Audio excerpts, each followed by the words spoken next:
Mi madre fingió un último deseo en su lecho de muerte para que le cediera mi casa a mi hermana, lloré y acepté, pero justo después de firmar, la vi levantarse a prepararse un café. Ese día no grité. Solo me fui. Una semana después, preparé yo algo, la demanda de reversión de propiedad. Esta vez, firmaron ellas llorando. Yo crecí en una familia donde la manipulación siempre fue parte del menú, servida justo al lado del hazlo por tu madre o de las cosas en esta familia se hacen así. Y lo peor es que durante años no lo cuestioné. Me acostumbré a que todo lo que yo lograra fuera minimizado, a que cualquier sacrificio que hiciera por ellos terminara convertido en una obligación no pagada, y que mi hermana, la intocable, la niña de oro, se llevara siempre los aplausos, el apoyo, los recursos, y por supuesto, el amor sin condiciones. No me sorprende que, con ese historial, yo haya crecido pensando que callarme era lo correcto. Que si me tragaba las injusticias con una sonrisa, eventualmente me iban a querer igual. Me costó casi 4 décadas entender que para algunas personas, una vez que te ven como el que aguanta todo, jamás te van a tratar con el respeto que mereces. Y ese fue mi primer error, pensar que mi madre cambiaría. Que al envejecer, con la vida mordiéndole los talones, iba a volverse más humana. Pero lo que hizo conmigo esa tarde fue tan cruel, tan jodidamente calculado, que me dejó claro que la sangre no es garantía de nada. Todo empezó un martes a las 4 de la tarde.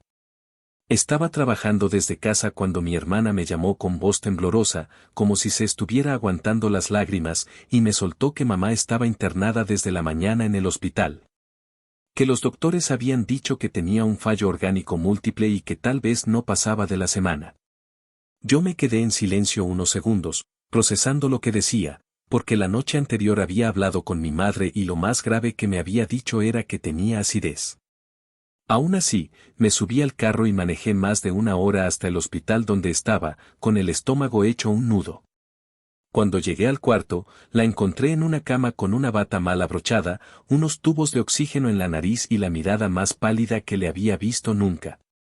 Apenas me acerqué, estiró la mano como si estuviera viviendo sus últimos minutos y me dijo algo que todavía retumba en mi cabeza: mi niño, no quiero irme sin saber que tu hermana va a estar bien. Yo pensé que iba a pedirme que hablara con ella, que la apoyara con algo. Pero no. Lo que vino después fue un guión tan bien montado que no puedo creer que no me diera cuenta antes. Me dijo que su única preocupación en este mundo era dejar a mi hermana segura, que ya era demasiado tarde para corregir los errores del pasado, pero que quería tener paz sabiendo que había hecho lo correcto. Que ella, como madre, necesitaba asegurarse de que su hija menor no terminara de aquí para allá si algo le pasaba. Yo, en shock, apenas le pregunté a qué se refería. Y fue ahí donde soltó la bomba: quiero que le firmes la casa. Sé que es tuya, sé que la compraste con tu esfuerzo, pero tu hermana la necesita más que tú. Y como si fuera poco, añadió que un notario estaba de camino porque sabía que dirías que sí. No lloré en ese momento, pero no por fortaleza. Estaba tan confundido, tan golpeado emocionalmente por el susto de que se estuviera muriendo, que lo único que sentía era una especie de culpa mezclada con presión. Como si rechazar ese último deseo me convirtiera en un monstruo egoísta. Además, ella usó todas las herramientas posibles para torcerme, empezó a decir que no había sido una madre perfecta, que se arrepentía de muchas cosas. Que no quería que el karma la castigara por no haber protegido lo suficiente a su hija menor. Incluso pidió que la dejáramos a solas unos minutos, y cuando regresé, tenía las manos cruzadas sobre el pecho como si ya estuviera lista para que se la llevaran. Me miró directo a los ojos y me soltó: haz esto por mí. Después de esto, ya no te voy a pedir nada más. Y lo hice. Firmé. Como un maldito imbécil con el corazón estrujado. No leí nada con detalle porque ella decía que cada minuto era valioso, que su presión bajaba, que el médico quería sedarla pronto.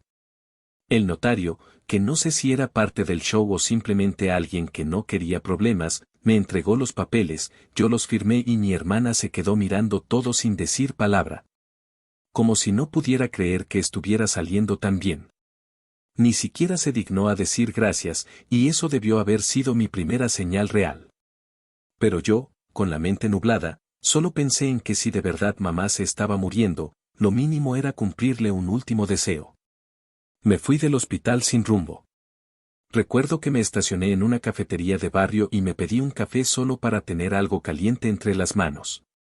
Me sentía estúpido, confundido, pero aún así, con una parte de mí en paz porque había hecho lo correcto. Y entonces me llegó un mensaje, un video. Un vecino que vive justo frente a la casa me escribió por Instagram, preguntando si mi mamá estaba mejor, y me mandó una grabación de ella saliendo del carro, caminando perfectamente, sin tubos, sin ayuda, con una bolsa de supermercado en la mano. La grabación era de ese mismo día. Horas después del gran show. Ahí estaba, vivita y coleando, revisando la correspondencia, entrando a la cocina y, como si no hubiera fingido estar al borde de la muerte, poniéndose a preparar un café mientras hablaba por teléfono. Como si no me acabara de joder la vida con la mentira más miserable que alguien puede inventar. No lloré. No grité. Solo me quedé viendo ese video en bucle hasta que el café se enfrió y me di cuenta de que la rabia que sentía ya no era tristeza. Era algo distinto. Algo más frío. Me fui a casa, saqué mi caja de archivos personales y me senté en el suelo a revisar cada papel relacionado con la propiedad. Necesitaba saber si había algo que pudiera hacer, si tenía alguna maldita forma de revertir lo que acababa de firmar. Y ahí fue cuando encontré una cláusula que me devolvió el alma al cuerpo. Tenía 10 días para impugnar la transferencia por coerción o fraude. 10 días para demostrar que me manipularon. 10 días para hacer justicia. Y te juro por lo que más amo en este mundo, que esa fue la última vez que me dejé doblegar por alguien en nombre del amor familiar. Porque esta vez, si iba a haber llanto, no iba a ser el mío. Actualización 1. Pasaron exactamente 2 días desde que vi ese video una y otra vez en la pantalla de mi celular, con el estómago hecho piedra y la cabeza funcionando como una bomba a punto de estallar. No comí, no dormí, no respondí mensajes. Solo me dediqué a repasar todo lo que había firmado, todo lo que había permitido, todo lo que había ignorado por el maldito peso emocional que siempre me hizo sentir mi madre. Yo sabía que estaba al borde de perderlo todo, pero no podía darme el lujo de actuar a lo bruto ni de irme de boca con amenazas. Esta vez no. No con alguien como ella. Así que lo primero que hice fue llamar a Mateo, un amigo que había conocido en la universidad durante un curso nocturno de escritura legal y que terminó convirtiéndose en uno de los abogados más agresivos que conozco. Lo llamé sin rodeos, sin vueltas, y le dije todo, como mi madre había fingido estar muriéndose, como me había presionado con el cuento de su último deseo, como había llegado un notario de la nada. Como firmé sin siquiera cuestionar porque estaba completamente convencido de que ella no llegaría a la mañana siguiente, y como ese mismo día alguien la grabó caminando como si nada, en plena salud. Haciendo café como si el infierno no le importara. Mateo no me preguntó por qué había sido tan idiota, y eso se lo agradecí. Me escuchó en silencio, y cuando terminé, solo dijo, lo que hicieron se llama fraude por representación maliciosa, y lo podemos levantar como una demanda de reversión con solicitud de restitución de dominio. Pero necesitamos actuar ya. No mañana. Hoy. Me mandó una lista de documentos, pruebas, declaraciones y antecedentes que necesitaba tener listos en menos de 24 horas. Me dijo que él se encargaría del papeleo y que, como me tenía estima, solo me cobraría el mínimo posible, pero que no pensara que esto iba a ser fácil. Que iba a doler. Que iba a ser humillante. Pero que si estaba decidido a quemarlo todo, entonces no pararía hasta verlas llorar. Yo ya había pasado por todas las fases posibles de dolor. Ya no tenía dudas. Quería eso. Quería verlas llorar. Así que me puse a trabajar como un desgraciado. Busqué el video original del vecino y le pedí que grabara una declaración jurada diciendo la fecha, la hora, y que confirmara que la mujer que se veía en el video era mi madre, sin oxígeno, sin ayuda médica. Y en pleno uso de sus facultades. Revisé todos mis correos, mis mensajes, mis llamadas. Imprimí los recibos, los historiales. Los chats de WhatsApp donde mi hermana me pedía hacer feliz a mamá en sus últimos días y donde mi madre me decía que no iba a poder dormir si no cumplía su deseo de ver a mi hermana protegida. Había pruebas de sobra, solo que hasta ahora, nunca las había visto con la rabia con la que las estaba mirando esa noche. Todo lo que había pasado por alto ahora se me clavaba en los ojos como agujas. Cada palabra, cada pausa, cada te amo hijo que ella usó para manipularme. Era asqueroso. A la mañana siguiente, fui a la oficina de Mateo con una carpeta más gorda que mi conciencia. Él revisó todo en silencio, apenas haciendo anotaciones. Me dijo que el video era oro, pero que no podía confiar solamente en eso. Que necesitaba algo más fuerte, algo que destruyera por completo la idea de que yo había firmado por voluntad propia. Y justo ahí recordé algo. Saqué mi celular y le mostré un mensaje que había recibido de mi madre una hora antes de firmar. En él, ella me decía, sé que no quieres hacerlo, pero te juro que es lo único que te voy a pedir. Te prometo que si firmas esto, cuando me muera te dejaré en paz de una vez por todas. Mateo sonrió como quien encuentra un diamante entre la basura. Me dijo, esto es coerción emocional. Si el juez no es un maldito ciego, con esto le volamos la defensa en la primera audiencia. Esa misma tarde, redactó la demanda.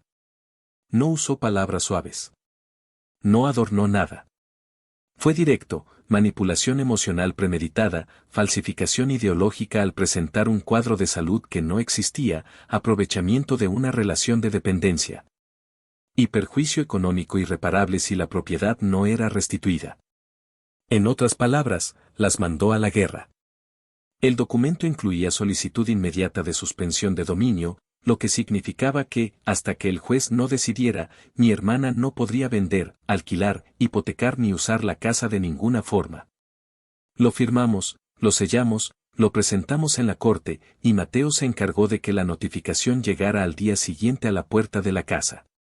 Justo cuando, según un nuevo video que me mandó el mismo vecino, estaban celebrando una noche de juegos con música, tragos y comida para 6 personas.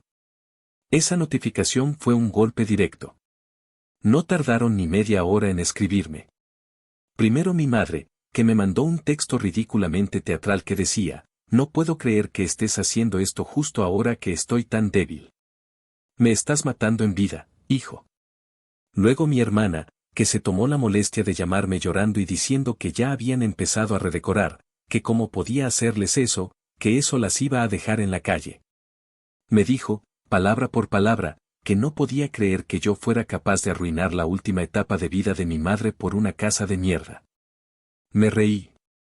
No sé si de nervios, de alivio o de pura rabia. Pero le respondí, sin levantar la voz, que lo único que arruinó todo fue el teatro barato que montaron las dos, y que si pensaban que yo iba a quedarme con los brazos cruzados después de semejante traición, entonces no me conocían en lo absoluto. Y así empezó todo. La demanda ya estaba en marcha. El caso fue aceptado en tiempo récord, y Mateo se encargó de que todo se hiciera por el carril más rápido posible. Ellas, mientras tanto, seguían llamándome, escribiéndome, buscando que me arrepintiera. Mi madre volvió a fingir que estaba enferma, esta vez mandándome una selfie desde una camilla, con un suero colgando del brazo. Pero lo que no sabía era que la fecha del archivo de la imagen decía 2022. Era una foto vieja. Reciclada. Falsa. Y ahí entendí que ya no era solo la casa lo que estaba en juego. Era mi dignidad. Mi historia. Mi paz mental. Así que me prometí que no iba a parar. Iba a llegar hasta el fondo. Y esta vez, las que iban a firmar llorando eran ellas. Actualización 2. Pasaron 3 semanas desde que la demanda fue aceptada por la corte y desde que mi madre y mi hermana dejaron de llamarme para pasar a mandar indirectas en redes. Como si todo lo que estaban viviendo fuera producto de un hijo malagradecido que les estaba haciendo la vida imposible. El cinismo con el que se movían en redes era asqueroso.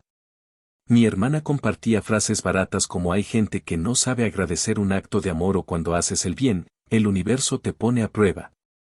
Mientras tanto, mi madre publicó una maldita foto de su habitación en la casa, mi casa, con un pie de foto que decía, por fin descansando en paz.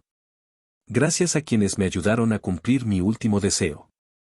Yo no sabía si reírme o reventar el teléfono contra la pared. Estaban tan convencidas de su propia farsa, tan instaladas en su mentira, que se creían con derecho de hacer espectáculo con algo que no solo era una traición, sino un robo con todas las letras. Pero eso solo me dio más fuerza. Más gasolina para seguir. Yo no tenía tiempo para lloriqueos. Estábamos entrando en terreno legal y, en este punto, cada movimiento era decisivo. Mateo se movió rápido. Consiguió que la corte nos concediera una orden temporal que bloqueaba todo tipo de operación sobre la propiedad. Era oficial, mi hermana no podía venderla, hipotecarla, alquilarla, ni hacer reformas. Básicamente, la casa era una bomba congelada esperando a que alguien se equivocara para explotar. En paralelo, solicitamos la admisión del video como prueba clave, junto con los mensajes de texto y una declaración jurada del vecino que había grabado a mi madre tan campante, caminando con su bolsa de pan y el celular en la oreja, riéndose como si fuera la dueña del mundo. El juez aceptó todo y fijó una audiencia preliminar para 2 semanas después. No era aún el juicio formal, pero sí el paso más importante, ahí se decidía si había base suficiente para abrir un proceso de reversión. Y créeme, esa audiencia fue una joya. El día que nos tocó presentarnos, llegué 1 hora antes al juzgado, con la carpeta bajo el brazo, el nudo en la garganta, y el odio bien contenido. Porque si algo me había dejado claro Mateo era que las emociones no ganan batallas en una corte. Afuera, en los bancos del pasillo, estaban mi madre y mi hermana, vestidas como si fueran víctimas de guerra. Mi madre traía un bastón, que jamás en su vida había usado antes, y un chal encima, como si tuviera que protegerse del viento helado del cementerio. Mi hermana la sostenía del brazo con la cara lavada y sin maquillaje, con ojeras pintadas y expresión compungida. Yo no les dije nada. No las saludé. No las miré. Pasé derecho y me senté en la sala, esperando a que se abriera la puerta. 15 minutos después, entramos todos. El juez que nos asignaron no era cualquier funcionario. Era un hombre mayor, con cara de haber visto 1000 casos como este, y una paciencia que parecía estar al límite desde que se sentó. Cuando leyó el expediente y vio la cantidad de pruebas, soltó una exhalación tan sonora que todos en la sala giraron la cabeza. Miró a la abogada de mi madre y le dijo, sin disimular el fastidio, ¿me va a decir que su clienta estaba moribunda cuando firmaron esta transferencia? Ella intentó justificar todo diciendo que mi madre había atravesado una crisis médica severa que fue confundida como un cuadro terminal y que el acto de ceder la casa fue voluntario, nacido del amor y del arrepentimiento. Yo sentí como Mateo se acomodaba en el asiento con media sonrisa. Era exactamente lo que esperábamos. Cuando le tocó hablar, Mateo se levantó con esa tranquilidad que solo tienen los abogados que saben que van ganando desde antes de abrir la boca. Puso la laptop sobre la mesa, conectó el proyector y sin decir una palabra, le dio play al video. En la pantalla apareció mi madre caminando por el jardín, deteniéndose a leer el periódico, abriendo la puerta con total normalidad y preparando café mientras hablaba por teléfono y se reía. Todo eso grabado ese mismo día, solo 4 horas después de haberme hecho firmar los papeles con una cara de agonía digna de funeral. El juez no parpadeó. Solo giró lentamente hacia la defensa y les preguntó, ¿alguna explicación para esto? La abogada tartamudeó algo sobre recuperaciones milagrosas y picos de energía, pero fue tan patético que ni mi madre supo qué cara poner. El juez ordenó que todas las pruebas fueran admitidas y cerró la audiencia diciendo que, en su opinión preliminar, había suficientes elementos para considerar que hubo manipulación emocional y falseamiento intencional de una condición médica. Fijó fecha para juicio dentro de 2 meses. Yo no dije una palabra. Me levanté. Salí. Pero por dentro, estaba hirviendo. No de rabia. De satisfacción. Porque ya no era una corazonada. Ya no era una sospecha. Era oficial, la corte les iba a arrancar las caretas a las 2. Esa noche, recibí el último mensaje que mi madre me mandó antes de que sus abogados le recomendaran no volver a contactarme. Era un párrafo largo, empapado de culpa fingida, donde me decía que todo esto estaba destruyendo a la familia, que no podía creer que yo la llevara a juicio. Que ella solo había querido cumplir su sueño de ver a sus dos hijos unidos bajo un mismo techo. Decía que lo que más le dolía no era el juicio, sino que yo la viera como una enemiga. Me quedé viendo ese mensaje largo rato. No porque me hiciera dudar, sino porque fue la confirmación de que nunca, ni siquiera ahora, iba a asumir la responsabilidad por lo que hizo. Nunca iba a decir te jodí. Nunca iba a pedir perdón de verdad. Solo sabía manipular. Siempre lo supo. Así que ni respondí. Lo dejé ahí, como testimonio eterno de su hipocresía. Mi hermana, en cambio, fue más directa. A la semana de la audiencia, me escribió para ofrecerme un acuerdo amistoso. Me dijo que estaba dispuesta a devolverme la casa si yo retiraba los cargos y renunciaba a reclamar daños y perjuicios. Básicamente, quería salirse con la suya sin pagar las consecuencias. Me ofrecía regresar lo robado a cambio de que la dejara intacta, como si nada. Le respondí con dos frases: no es solo la casa. Es todo. Y esta vez, van a pagar por cada maldito centavo. Después de eso, me bloqueó. Supongo que no quería ver más realidad de la necesaria. La próxima etapa ya estaba marcada. Ahora sí venía lo bueno. El juicio formal. Las pruebas ya estaban en manos de la corte, los testimonios listos, las fechas confirmadas. Yo, mientras tanto, regresaba cada noche a ese apartamento alquilado en Brooklyn, pero ya no con la sensación de haber sido vencido, sino con la certeza de que cada paso que había dado, cada lágrima que me había aguantado, y cada firma que pensaban que me había enterrado, iba a ser la misma con la que les iba a romper la maldita farsa en la cara. Porque esta vez, yo no estaba solo. Esta vez, tenía el respaldo de la verdad.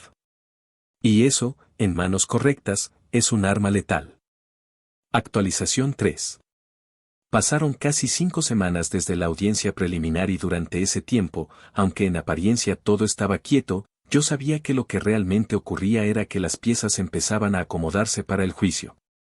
La defensa de mi madre y mi hermana hizo lo posible por estirar el proceso con excusas baratas, incluyendo solicitudes de aplazamiento por problemas de salud, y hasta intentaron alegar que yo estaba atravesando un episodio de inestabilidad emocional que me hacía ver enemigos donde no los había.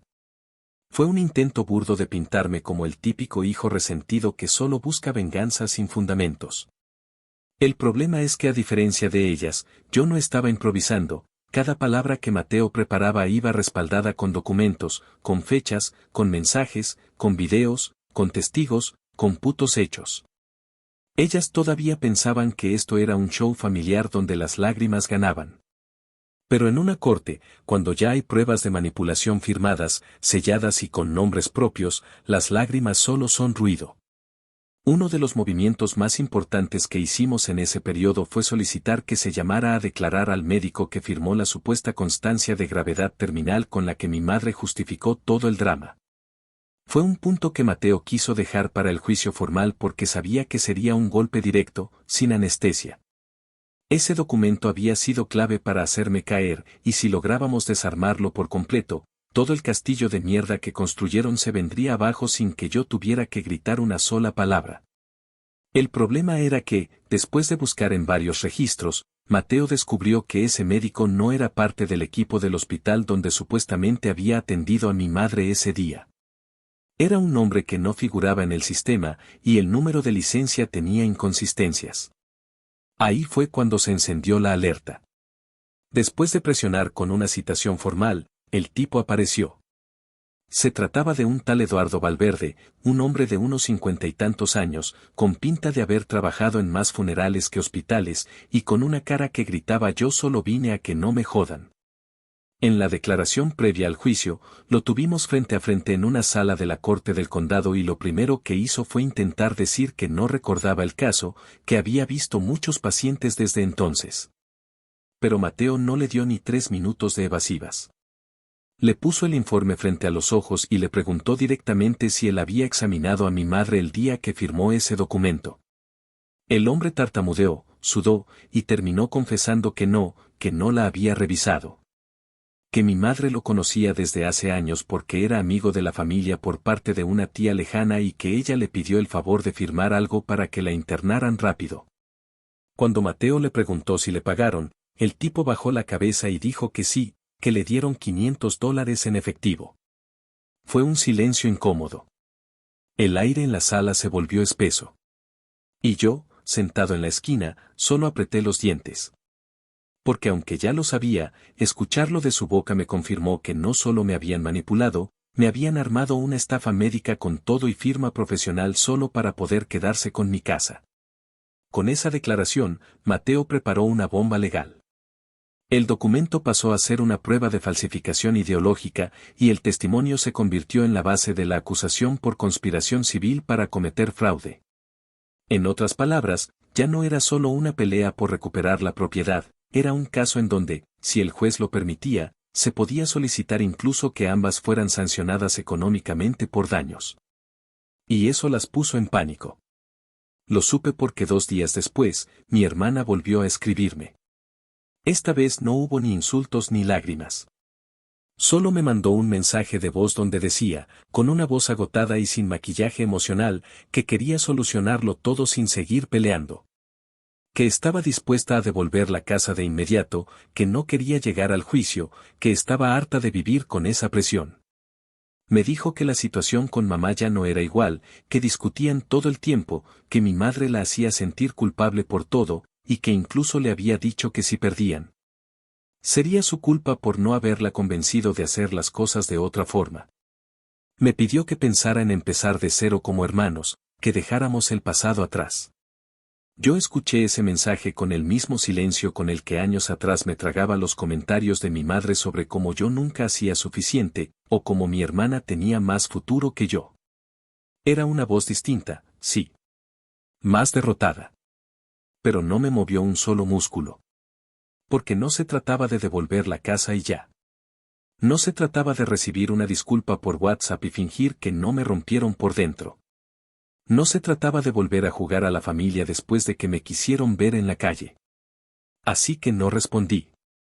Pasé el audio a Mateo, quien me dijo que no contestara absolutamente nada. Que si querían acordar algo, lo hicieran por medio de sus abogados. Que todo lo demás era distracción. Y tenía razón.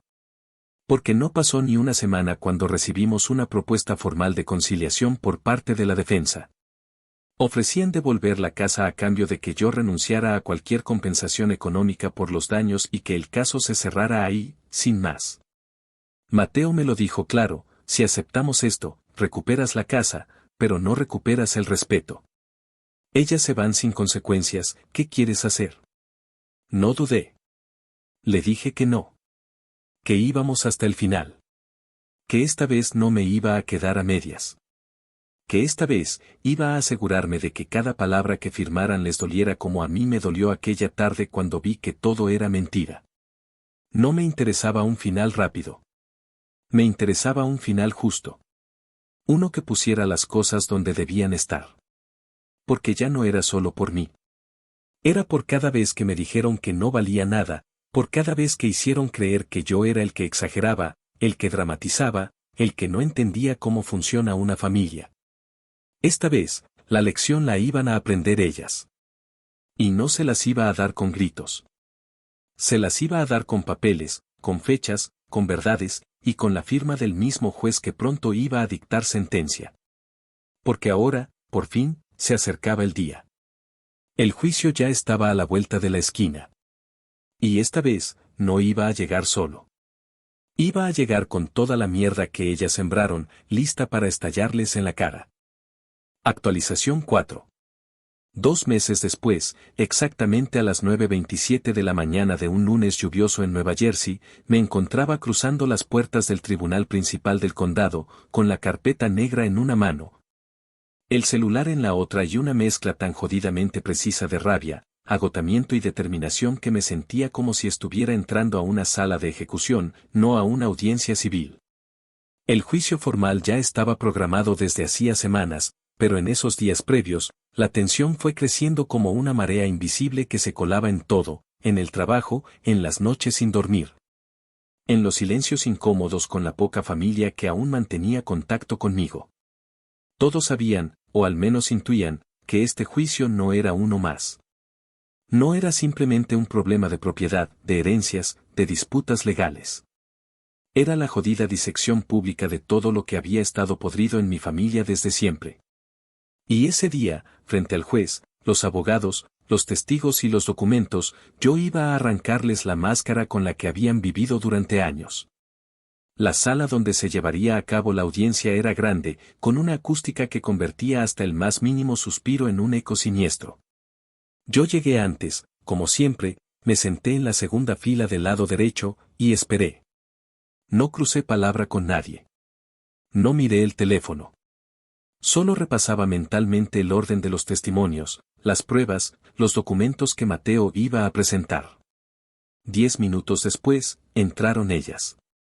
Mi madre y mi hermana, una detrás de la otra, como si fueran actrices entrando a escena, cada una con su disfraz cuidadosamente calculado. Mi madre venía en silla de ruedas, empujada por un asistente que claramente había sido contratado para el espectáculo, porque apenas sabía sostenerla sin tropezarse. Llevaba un suéter gris, un pañuelo en la cabeza y unos guantes blancos como si estuviera enfrentando una enfermedad terminal que, según los exámenes que teníamos, nunca existió. Mi hermana iba detrás, con un rostro pálido, sin maquillaje, con los labios apretados y el mismo tono de víctima que llevaba cultivando en redes sociales desde hacía meses. Me vieron. No me saludaron. Tampoco bajaron la mirada. Solo pasaron de largo, directo a la mesa de la defensa. No sé si aún creían que podían ganar o si ya estaban resignadas a perder, pero lo cierto es que se sentaron con la espalda recta y la expresión tensa, como si supieran que el teatro se estaba quedando sin guión. El juez entró a las 10:03 en punto. Era el mismo de la audiencia preliminar, un hombre de unos 60 años con cara de bulldog cansado y cero paciencia para las estupideces. Después de los saludos protocolarios, le pidió a la defensa que expusiera su caso. Fue un intento desesperado por disfrazar lo indefendible. Su abogada comenzó diciendo que mi madre, en efecto, había tenido un episodio médico grave que la llevó a sentirse vulnerable. Y que esa vulnerabilidad había despertado en ella el deseo genuino de ver a su hija menor estable y protegida. Dijo que yo, como hijo compasivo, había cedido voluntariamente la propiedad para cumplir ese último deseo, y que ahora, por razones emocionales y familiares, me había arrepentido y buscaba revertir lo que había sido un acto de amor. Quiso pintar todo como un malentendido entre familiares. Nada de manipulación. Nada de presión. Solo un hijo inestable que no supo manejar la culpa.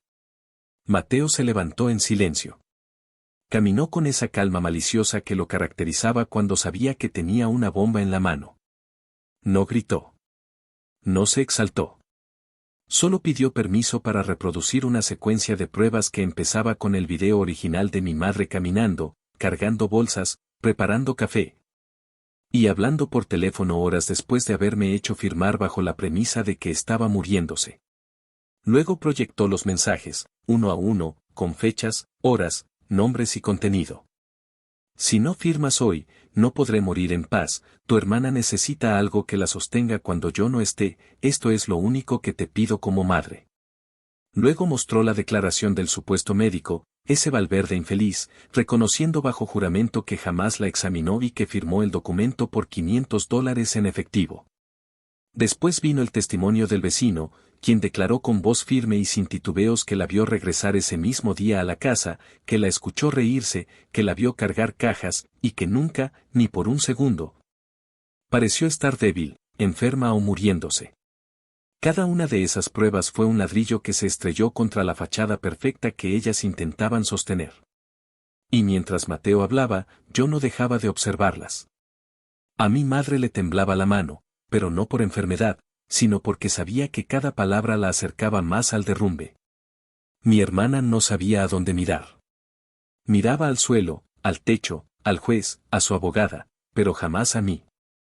Y entonces, vino el golpe final, Mateo pidió al juez que admitiera la solicitud de reversión inmediata del título de propiedad, la imposición de una sanción económica por daño moral y legal. y la inclusión de ambas en el registro de fraudes civiles del condado. El juez se tomó 15 minutos para revisar todo. 15 minutos donde la sala entera se quedó en completo silencio, con excepción del sonido de las hojas pasando y los teclados anotando cada palabra. Finalmente, levantó la mirada y habló con una frialdad que me erizó la piel. Dijo que no solo había encontrado base suficiente para revertir la transferencia, sino que consideraba indignante que alguien usara una enfermedad falsa y una relación materna para obtener un bien inmueble mediante engaño. Dijo que el nivel de manipulación había sido tal que le parecía una burla al sistema judicial, y que por tanto, ordenaba la reversión inmediata de la propiedad, la restitución de todos los gastos legales a mi favor, y la apertura de un expediente por presunta falsificación médica a través del testimonio del doctor involucrado. Fue entonces cuando lo vi, mi madre, la mujer que me había criado con una mezcla perfecta de chantaje y caricias a conveniencia, empezó a llorar de verdad. Pero no como cuando finge. No como cuando quiere algo. Era llanto con desesperación, con rabia, con impotencia. Un llanto que no buscaba convencer. Era el llanto de quien se da cuenta de que el truco ya no funciona. Mi hermana bajó la cabeza, cubriéndose la cara con las manos. Y en ese momento exacto, mientras las dos lloraban por haber perdido algo que nunca les perteneció, me sentí en paz. No porque quisiera verla sufrir, sino porque por primera vez en mi vida, lo que era justo se impuso por encima de lo que era cómodo. El juez finalizó la sesión sin permitirles responder. Todo estaba dicho. Todo estaba firmado. La casa era mía. La dignidad también. Y esta vez, los papeles no los firmé yo llorando. Los firmaron ellas. Con la tinta de su propia mentira convertida en sentencia. Actualización 5.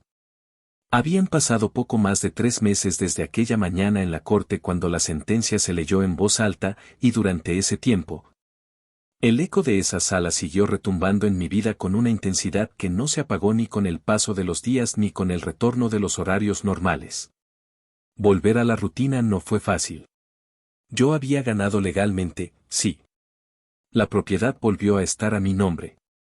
El juez ordenó la reversión inmediata, y con eso se emitió una orden para anular el título fraudulento que mi madre y mi hermana habían gestionado. Pero la verdadera victoria no fue esa. No fue tener las llaves otra vez ni quitar sus nombres del registro del condado.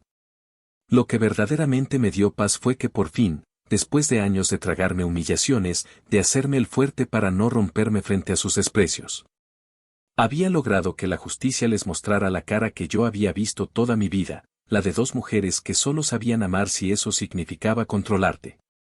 Cuando regresé a mi casa, no hubo celebración. No hubo fiesta. No invité a nadie. Solo entré con mis cosas, cerré la puerta, respiré hondo, y caminé por cada maldita habitación como si estuviera reconociendo un lugar donde me habían apuñalado y, aún así, yo decidí quedarme. Estaba todo casi igual. El mueble viejo del comedor seguía en el mismo lugar, solo que con marcas de humedad que antes no estaban. En la cocina faltaban varios electrodomésticos, me enteré después que mi hermana los vendió por Facebook Market alegando que no los necesitaba, y en el baño principal habían dejado una cortina nueva. Una de esas baratas que venden en las tiendas de liquidación. Pero no me importó. Podían haberse llevado todo, y aún así, no se habrían llevado lo más valioso, el derecho a reconstruir desde cero, sin deberles una mierda. En paralelo a eso, la corte también resolvió la parte económica. Mateo había solicitado compensación por los daños legales, emocionales y materiales sufridos durante el tiempo en que la propiedad estuvo en manos de ellas.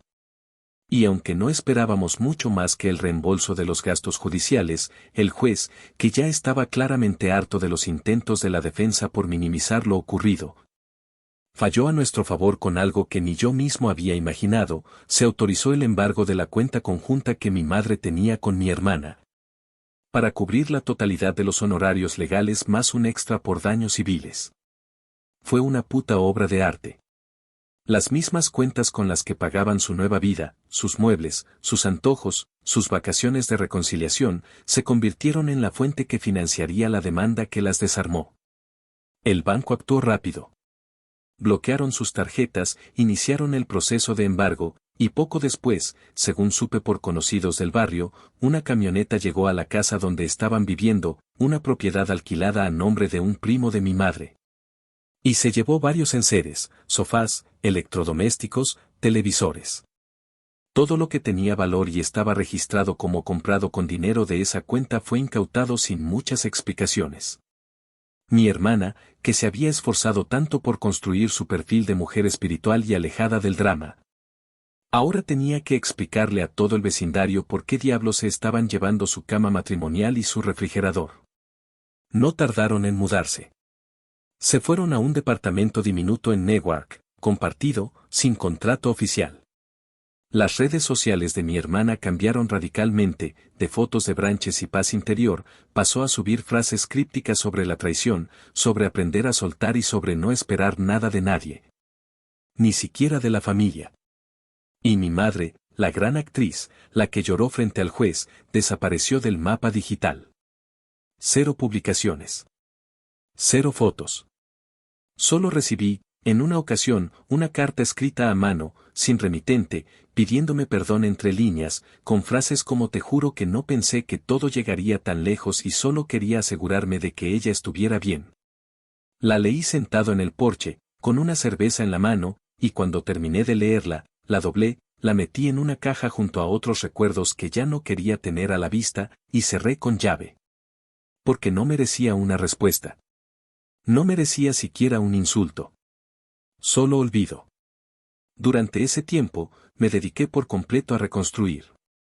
La casa había dejado de ser un hogar cuando ellas la convirtieron en botín, pero poco a poco, con paciencia, con herramientas, con silencios largos por las noches y con música a todo volumen los fines de semana. Fui limpiando cada rincón. Pinté las paredes. Tiré a la basura lo poco que habían dejado. Compré un colchón nuevo, no por necesidad, sino como símbolo de que el descanso ahora sí me pertenecía. Y en el cuarto que alguna vez usé como oficina, monté una pequeña carpintería improvisada, algo que siempre quise hacer pero que nunca me permití porque eso no da dinero. Como decía mi madre cada vez que me escuchaba hablar de hobbies. Ahora no tenía que explicarle nada a nadie. A veces, cuando estoy en la cocina cortando verduras o en el porche viendo cómo cae la tarde, pienso en todo lo que tuve que pasar para recuperar lo que era mío. Y no me arrepiento. No me siento mal. No me pesa haberlas llevado a juicio, haber expuesto sus mentiras, haberlas hecho firmar entre lágrimas. Porque esta no fue una guerra por una propiedad. Fue una guerra por la verdad. Y la verdad, aunque tarde, llegó. No con gritos. No con golpes. Sino con cada documento, con cada sello, con cada fallo que dejó claro que no soy el hijo débil, ni el resentido, ni el que vive del drama. Soy el que puso límites. El que se cansó de fingir que todo estaba bien. El que dejó de tragarse las mierdas familiares por el bien de la familia. Y el que, cuando llegó el momento, no solo recuperó su casa, también recuperó su voz. Actualización final. Ha pasado poco más de un año desde que se cerró el caso, desde que el juez estampó su firma final sobre esa sentencia que, más que un documento legal, se convirtió para mí en una especie de certificado de supervivencia. No de una guerra judicial, sino de una vida entera siendo el blanco silencioso de una dinámica familiar tóxica donde todo giraba en torno a las necesidades de los demás y donde yo solo existía en la medida en que fuera útil. Hoy, mientras escribo esto sentado en la mesa de madera que yo mismo construí en lo que solía ser el cuarto de visitas y ahora es mi taller, hay algo dentro de mí que por fin se siente completo. Aunque no sea una paz perfecta ni mucho menos una felicidad constante. Lo que tengo es otra cosa. Es un tipo de calma que nace del hecho de que ya nadie más decide por mí. Que nadie más me exige que sacrifique mi tranquilidad para mantener intacto el teatro familiar. Mi madre nunca volvió a pisar esta casa. Después de la última carta que me envió, no ha hecho otro intento de contactarme directamente.